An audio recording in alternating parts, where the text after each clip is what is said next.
Hello, everyone. Welcome back. We are here with Dave Hall live. We are taking your retirement questions.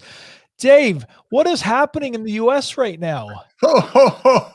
Merry Christmas. Oh, I don't know.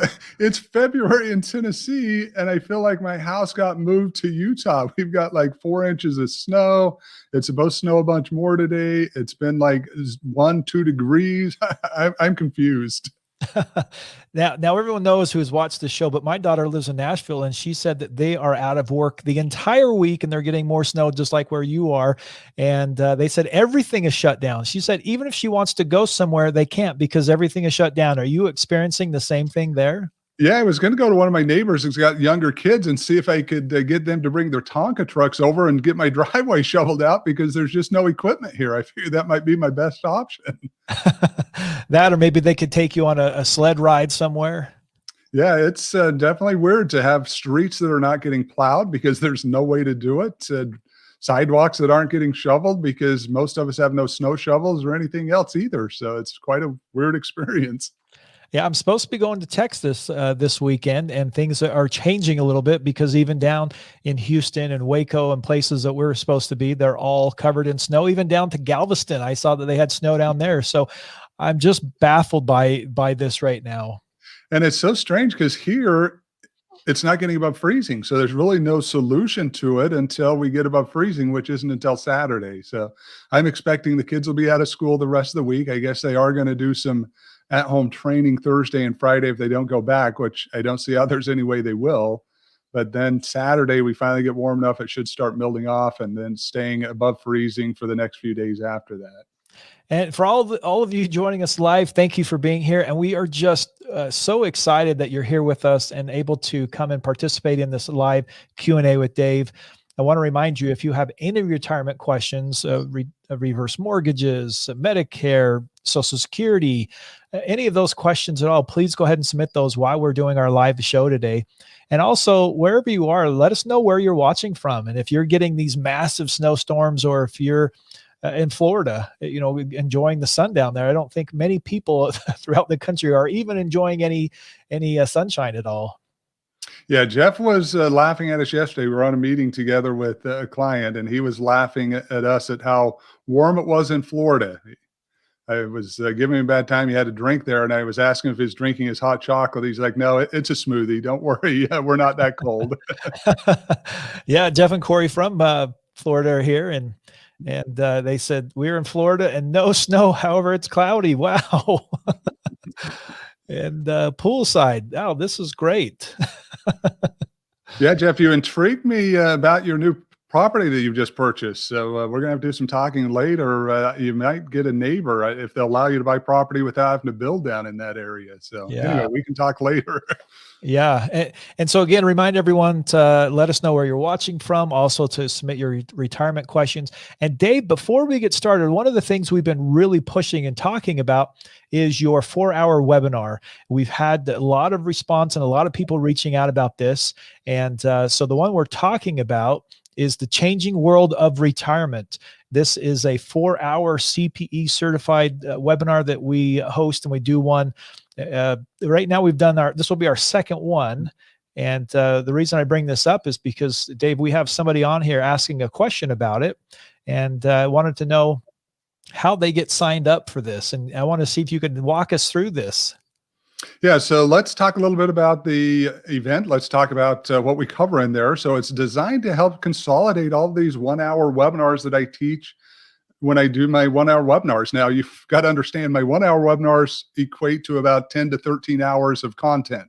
So I'm taking that and I'm whittling it down into 4 hours with new slides, new information. I mean, that's the other unique thing is if you've gone to those other webinars, yeah, you're going to get the same concepts because the math and science don't change. The things that we talk about aren't going to change.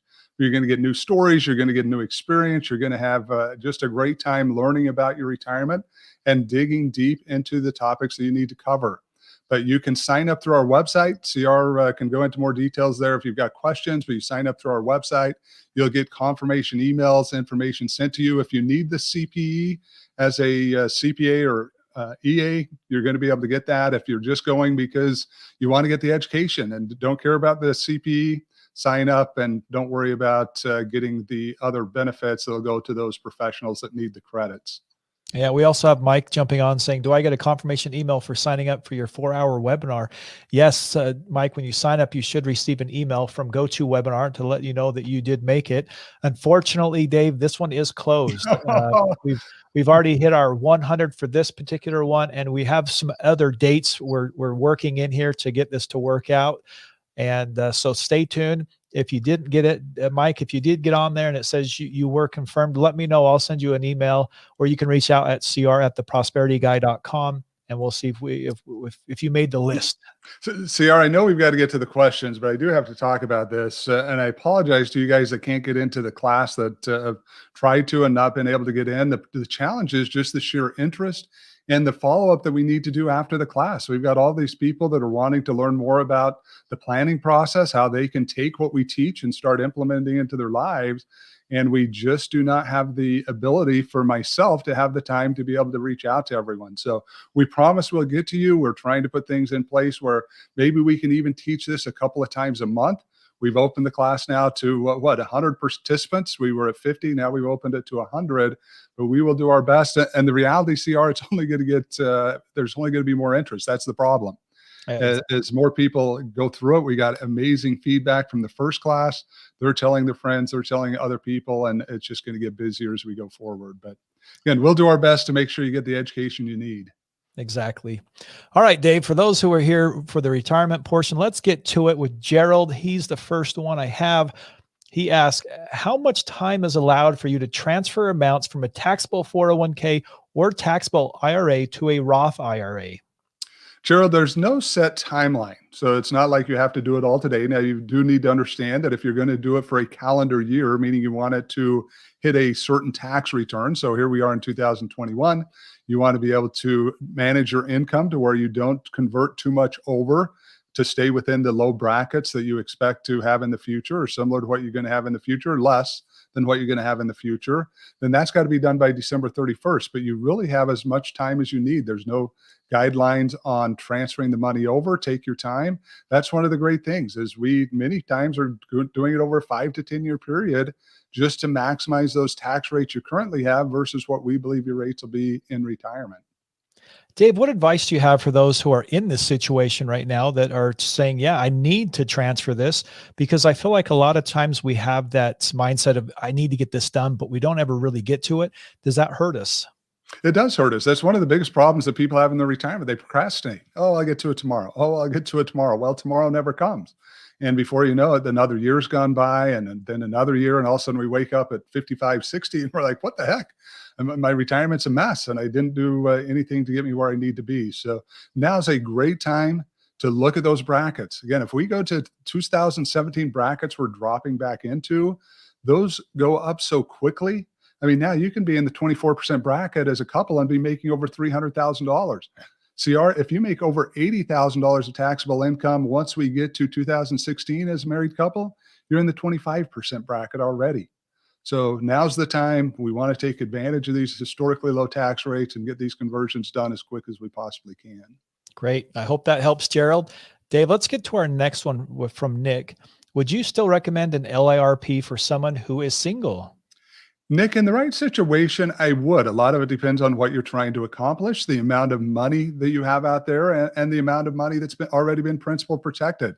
So it would come down to those situations. Obviously, many single individuals have no need for a death benefit that a policy would provide, and they're really maybe not even so concerned about the long-term care event, believing that if they were to have that they would be able to just spend down their other assets. They're not concerned about leaving those to someone else. But it really does come down to your facts and circumstances. Do you want to leave a legacy to maybe another family member? Maybe it's to a charitable organization. Do you want to get some tax-free and less a risk-free income? You want to be able to get that into your retirement that you're not able to get other ways to help you get through your retirement. So I definitely wouldn't take it off the table, but it also definitely wouldn't be a guaranteed, yes, we're going to do it regardless of where your situation, where you're at. And Dave, for these life insurance retirement plans for the LRIP, for those that are out there, is there anyone you would say, hey, I probably wouldn't even go this direction? I mean, are we pretty much all available, or is there certain people you would just say, this may not be a good fit for you. Yeah, two groups of people that I would say definitely isn't off the table. Number one, if you're uninsurable. I mean, these things you got to, this is a VIP event. This isn't something that we go and we're like, we're going in. We don't care. We're getting the best seat on the front row. This really, you've got to look at as this is the VIP. If they're not going to give you that VIP ticket saying you're healthy enough and you're in a good enough condition to where we're going to give you a good price to make this happen, then the low fee part of the life insurance retirement plan doesn't work. So they would be taken off the table. If you can't get the VIP ticket, sorry, you're going to have to remove this as an option for you. The other one is we can get to a point that we're too old, and it's kind of the same situation. Once we get to a certain level, if we're in our 70s, for example, and especially if we've got any health issues, it's going to be to a point that that VIP ticket's going to be too costly to be able to get the access to those benefits. Great. I love that. Dave, I wanted to jump down to Peter's question. Is there hope for people who have not built up a retirement fund of any kind? There is hope, but it's based upon where you're at. I mean, if you're a 65-year-old in bad health and you've already started collecting Social Security, probably not a lot of options. Now, who knows your skill set? Maybe you can do some part-time work to help build up some additional assets. But we see many people in their early 50s that have gotten the kids out of the house and they're finally able to save some money, that have been able to build a lot of assets during the next 10 to 20 years towards the retirement. And yes, it may mean you've got to work till 70 instead of 67, but there's a lot worse things that could happen to you in this world than having to work 3 extra years. Dave, do you find that most Americans fit into this spot, or is this just a small select few?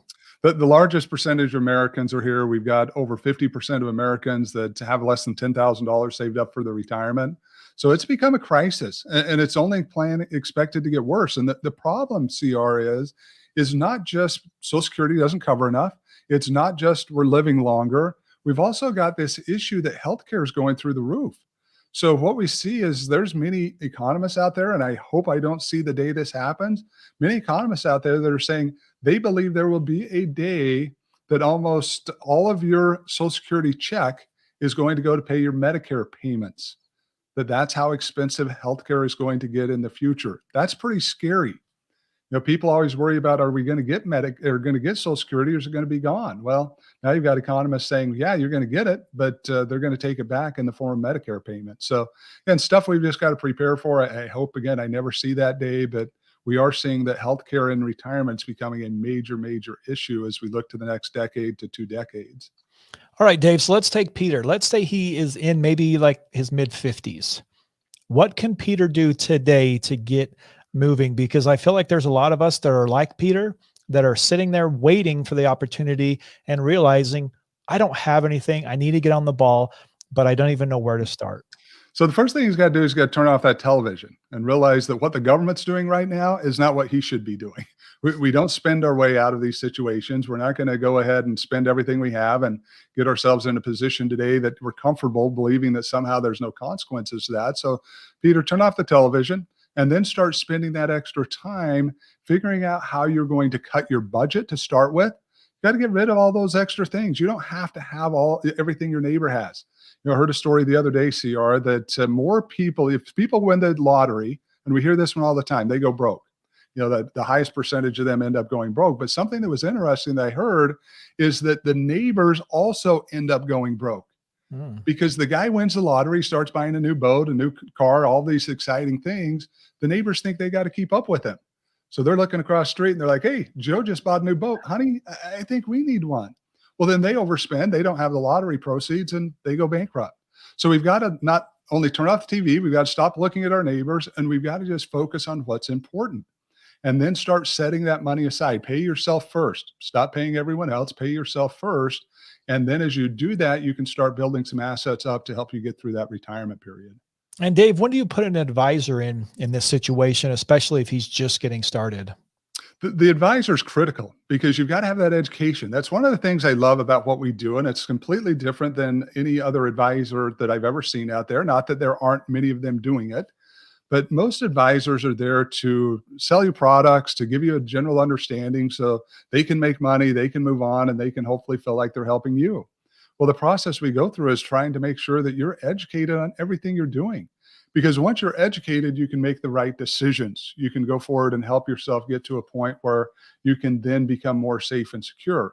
So that's, to me, the importance of an advisor. They're not willing to educate you if they can't explain to you how every product works that they're selling and how it can benefit you, and how another product that it would compete against would affect or benefit your retirement. I think you've got the wrong person. They're just there for themselves and to make some quick money off of the opportunity that you're giving them. Well, for Peter and all those out there who are maybe in the same situation as Peter, and maybe even on watching on replay, just want to just remind you, get started, do something, because that's the problem we have right now. Is like Dave said, turn the TV off. Don't listen to what your neighbors are saying, or maybe close your blinds, but just get started today. And I think that's the important thing we need to learn from this. Yeah, we've got some snow days here that are good book days. Many of you may not have other things to do. Get a book. Get the Power of Zero. Get the Volatility Shield, Tax-Free Income for Life. Any of these books that we promote and talk about. Tom Hegna, another educator out there, has got some amazing books. Paychecks to Playchecks, another great book that you'll learn more about from us as we continue to extend our relationship with his organization.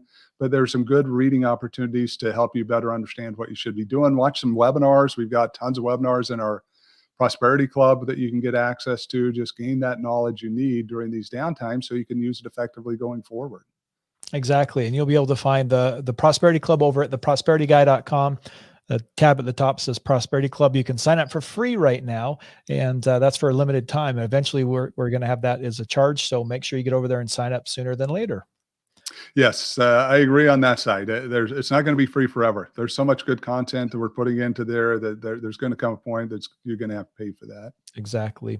All right, Dave. Diane asked, a client has about $65,000 from a military retirement. How can one do something with that so Social Security is not taxed over the $34,000 threshold? Diane, I've got good and bad news for you. The good news is they've got a $65,000 military retirement. That's something that most of us don't have. So congratulations for your client. I've got some bad news, though. You're never going to get them to a point where their Social Security is not going to be taxed, because you've already got $65,000 of income. No matter if they even have a dollar of Social Security, you're over that threshold of $34,000, where 85% of your Social Security is going to be taxable up to that portion. So unfortunately, we can't solve the problem with their Social Security, but what we can solve is the problem they have with other assets. They're in a position now that we can take advantage of these large brackets to start moving assets. So at least they're not paying tax on maybe the IRA or 401ks that they've got out there in addition, or savings accounts that they build up for emergency funds and rainy day funds. Those we can help solve. But unfortunately, that Social Security, you're going to be subject taxation on this client for the rest of their lifetime. And I appreciate when we see military retirement funds, things like that. We also have government retirement accounts. But Dave, are those going to be staying around? Are those going to be here for a while? Yeah, I think there's a segment of them that will. Now, you've got many state pension plans that are super underfunded. In fact, I heard something the other day too. Somebody said that none of them are. My wife was the one. She's going through pension accounting. So my wife's going back to school. She's trying to get her CPA or at least an accounting degree. I don't know if she'll go on to get her CPA. Said in her class, had talked about that as they're going through the pension accounting, that these retirement programs are not funded correctly, almost 99% of them. So I hope they don't go away for people, but I think you're going to see some major changes depending on the state plan you have or the company plan. Definitely may want to look at taking lump sum options if you can. All right, Dave, Donna is asking, this one comes from one of your webinars you were part of, but what were the 4 forward-thinking insurance companies you talked about? Yeah, so this came out of the webinar Tax-Free Income for Life. In there, we talk about getting your annuity in the tax-free bucket, something that most people don't talk about. Talk about annuities, they talk about the importance of principal protection and how they work, but they usually put those inside of your tax-deferred account, or they put them inside of your taxable account or bucket. So what she's asking here is there's 4 companies that allow you to do an internal Roth conversion that will allow you to take these annuities and slowly convert them into the Roth account. And the companies are Allianz, Allianz, Pacific Life, Lincoln National, and American Equities. Those are 4 companies I know of. There may be others out there, but these are 4 companies that will allow you to piecemeal those conversions in so that you don't have to subject yourself to that large tax bill. If you've got a large annuity and you're trying to roll it all over into a tax-free bucket, you're going to have a huge tax bill that most people are not going to want to pay, and it's going to be problematic for them from a cash flow standpoint. Now, Dave, you mentioned 2 of these buckets. Could you go through and maybe explain these 3 buckets that people are maybe hearing for the first time, or those who've heard it that said, I've heard about it, but I just haven't done anything? Yes, if you're new to the show or you haven't been to the webinars where we talk about this, we use a simple system. That's what's great about everything we do, is it's a 3-bucket system. Now, it's not the milk bucket, the cheese bucket, and the grain bucket. It's, the ones I had as a kid. I think we had the milk bucket and the grain bucket to go out and take care of the animals, but it's not those buckets. It's the taxable bucket, which is where you're going to put your emergency money. This is where you're going to keep about 6 months of basic living expenses to cover those emergencies when they happen. We've got that tax deferred bucket. 95% of you have just dumped money in there for your whole retirement or your whole working years. And that's fine. You didn't know any better. And many of you maybe were in periods of time where you had much higher taxes. Now we want to limit that amount because of the belief that taxes will be higher in the future, and we don't want our Social Security tax. So we want anywhere from $250 if you're single, maximum, to about $500 if you're a married couple, maximum in that bucket. And that third one is our tax-free bucket, where we want everything else. We want to change the plan. We want to start putting everything into that bucket, because if taxes go up as we believe they will, we're going to be in a position that we've been able to remove that silent partner, CR. We're able to take the government off the table. And if we can get the government out of our lives, for most people, that's a great thing. Yeah, exactly. So you're saying my feed and water bucket, I don't want to be sticking money in those then? Yeah, please don't stick any money in there for your retirement. Now, maybe some money stuck in there for something else, but definitely not your retirement. Dave, I have another LIRP question. This one comes from Steven. Is an LIRP strategy valid for a healthy 64-year-old working to 70? Stephen, it is. And again, I would want to look at your facts and circumstances. I want to make sure that it was a valid option with everything you're trying to solve in your retirement. But most of us have the same things we're trying to solve. We want to solve the longevity issue so that we can solve, not outlive our money. We want to solve a tax issue so that if tax rates go up, we're not subject to losing a big portion of our income stream. We want to solve the inflation issue. We want to have earnings that go beyond that. We want to solve a withdrawal rate issue and a sequence of return issues. So if those are things you're wanting to solve, as long as the long-term, as well as the long-term care issue, yeah, I think it could be very viable for you. And again, realize for those of you listening to this, working has nothing to do with it. You can get one of these policies whether you're working or not. It's really coming back to your insurability and how healthy you are when you apply for one of these. And Dave, we've talked about this over and over as we're trying to get people into making better choices.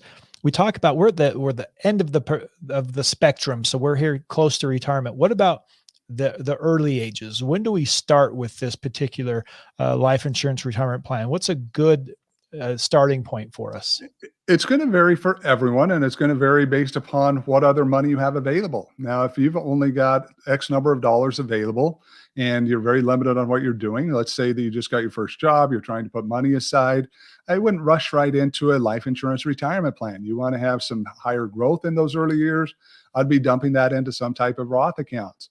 But if you've got someone, maybe like someone in my situation, I've got 6 children. They're in a position where I can build assets for them. I want to transfer money to them. Setting up a life insurance retirement plan for them and then me funding it could be a great option to be able to take money out of my estate, to get it to them, and to allow it to grow for decades. We ran an illustration the other day, CR, for a young guy, $12,000 a year going into this. Now, maybe a lot of money to some people, but he had the ability to put it in and wanted to. He was going to be able to pull out millions of dollars in retirement, completely tax-free. He'd have the death benefit available if he needed it. It's just amazing when you use the time value of money and the compounding of time, what these things can do over a long period of time. Exactly. All right, Dave, let's move down to Mary. Mary asks, how can you move money that has been accumulating in IRAs and now you are retirement age? How can you move to tax-free options? Mary, the process is very simple, but you have an entry fee. So just like if you're going to any event, you're trying to get something beneficial out of the event, you've got an entry fee. And it's not an entry fee to me. The entry fee is to the federal government. You've got to pay those taxes. You've got to get that silent partner out of your life. So to do that, you've got to be willing to give them some of your money now. You want to do it systematically. So it doesn't mean, hey, I've got $1 million. I'm going to go transfer all of that today. That's going to put you in some really high tax brackets and not going to turn out probably also well for you. So what you want to do is use an advisor to help you and then systematically move that over, pay that entry fee, and then just do the broker paperwork to make it happen, which with many companies is very, very easy to do. Dave, I love that advice because as we're getting into that retirement age, we make a lot of poor decisions, and that's not because we're bad at making decisions. We just don't have the knowledge. And I think what you're providing is great information for Mary and for those that are at this, at the door of retirement, trying to figure out how to move forward now.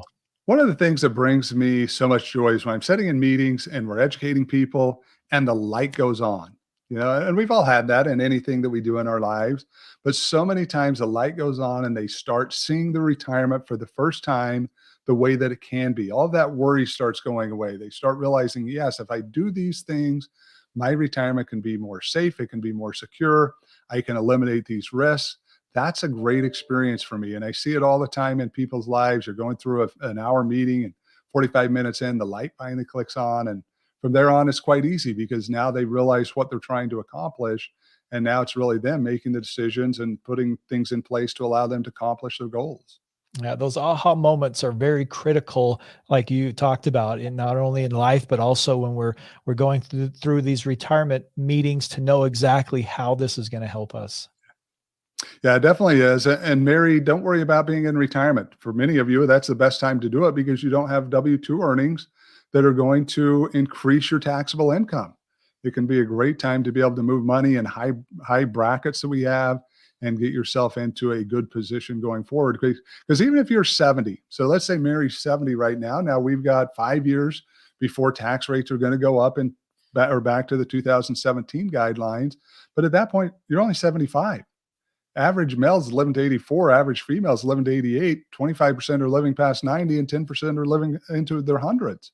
So there's a lot of years for taxes to change. And we've talked about it on other shows, CR.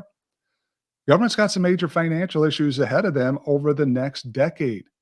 Medicare, financially going to go bankrupt, Part A. Social Security, financially going to go bankrupt, still be able to pay 80% of claims that have no assets. National debt expected to hit 60 trillion over the next decade.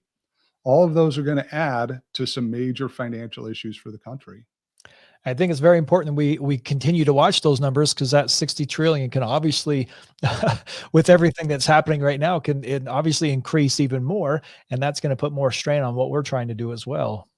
Well, there's a group out there too. I would address the modern monetary theory. That's something that's come out a lot lately. I get a lot of people talking about. In fact, was talking to one of the guys I work with the other day about this, and he's a very firm believer that it's going to work. Well, I've never seen anything in my life, CR, where you can take all the responsibility off the table for bad actions and have it work out for you. That's just not the way God created this world. There's always consequences to decisions that we make. And the modern monetary theory is basically the belief that we can just print ourselves out of this. We can keep spending. There's never going to become a day of reckoning. I've not seen it. I go back in history. We go back into anything this world's ever offered. There's always been a day of reckoning for bad decisions. Yeah, and I can't imagine printing more money is going to solve anyone else's problem. No, and if it does, I mean, for a while, I guess maybe someone believes it does. It's going to be to the detriment of a socialist society. Yeah. Going to that point where the government's just, if you believe that, you believe they can just print and provide everything for you, and with that comes, in my opinion, loss of freedoms. The more we're dependent upon other people to provide for the basic needs that we should be handling, the less freedoms we have and what we're going to do for the future. And we'll have milk at like $10 or $12 a gallon. Yeah, I'll have to get that milk bucket out again and start filling it up myself. Exactly. Well, Dave, I just wanted to throw one more question in before we end. This one's from Raymond. I hope you can help me figure this one out. But he said, what are veterans covered by VA for long-term care? Raymond, unfortunately, I do not know the answer to that because veteran benefits are so different than the typical. I cannot imagine that they're going to cover any length of time. I mean, they're a government program just like Medicare is. Medicare is only going to help you for up to 100 days of that long-term care facility. So I can't imagine that the Veterans Administration is going to be much different than that because they have the same safety net the Medicare is relying on, and that is Medicaid. They have the ability to, once you've liquidated your assets, to just transfer that liability over to Medicaid. But fortunately, I don't know. You'll have to go to the VA administration. I'm sure you've got that contact information for them and find out on their side what those benefits will be. Hey, Dave, that brings us to 10:30 my time, 11:30 your time. Thank you so much for coming on and answering all of these questions. It's always a joy for me to come on and just throw all these questions at you amidst a snowstorm that you're part of right now. So I really appreciate it. Yeah, and we haven't lost internet. That's the even better part. They worried that we were going to lose power and internet like they've been doing in Texas, and that's not happened yet. So we'll knock on some wood here that that keeps going, and we don't lose internet, not only from this show, but the many other things we've got going over the next few days. Yeah, I was a little worried about that. I was going to do the whole frozen look and see if I could hurry and end the show, but Well, just don't wear the frozen dress. That'll be everything will be wonderful. well, thank you, Dave, for being here, and all those watching live and those on replay. Thank you so much for being part of the show. If you have questions, please submit those at theprosperityguy.com on the contact us page. Also, you can go to theprosperityguy.com and be part of the Prosperity Club. It's a great new program that we've revamped, and that has videos. It has all the webinars, and we're constantly adding new products to it. So go over there and get some education, especially if you have downtime, as long as you have power, and be able to look out for our Prosperity Gap podcast every Friday. Lots of webinars. We have a LinkedIn show that we release every week. We go over and kind of do a quick rapid fire. And again, Dave talked about it at the beginning of the show, the changing world of retirement. It's a new webinar that's coming out that's very, very limited. So if you didn't get into it this time, let's hope we'll have a few more times coming in March and April. And Dave, final thoughts as we end our show today. Yeah, stay warm. That's my final thoughts. Get your hot chocolate, get your blanket, get your book or your video, and let's spend this time bettering our retirement, working together. Sounds great. Well, thanks again, everyone, for being here. And thank you, Dave. And we'll see you guys next week. See you guys.